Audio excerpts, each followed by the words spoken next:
তোমার নামটিও ঠোঁটে আনি না, তবুও নিঃশ্বাসে ঘুরে বেড়াও তুমি সারাক্ষণ, যেন চুরি করা কোনো প্রার্থনা, যা হয়তো যিশুও শুনে ফেলেছেন।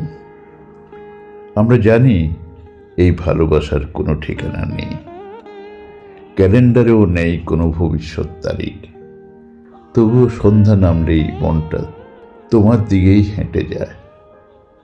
তোমার চোখে চোখ রাখলেই সব নীতিবাক্য স্তব্ধ হয়ে যায়। সংসারের দেওয়ালগুলো হঠাৎ যেন কেন কাগজের মতো যেন হালকা হয়ে যায়। আমাদের স্পর্শে নেই অধিকার, কিন্তু অনুভবে কি ভীষণ দাবিদার। এক মুহূর্তের জন্য তোমার হওয়া যেন আমার আজীবনের শুদ্ধতার চেয়েও দামি। ভালোবাসি এই শব্দটি আমরা উচ্চারণ করি না, কারণ জানি উচ্চারণ করলেই ভেঙে পড়বে সব নীরবতা। তাই আমরা দুজনেই চুপচাপ থাকি, চোখে চোখ রেখে বলি, আজ শুধু একটু থাকি। এই একটুর ভেতরেই যেন লুকিয়ে থাকে আমাদের পুরো জীবন।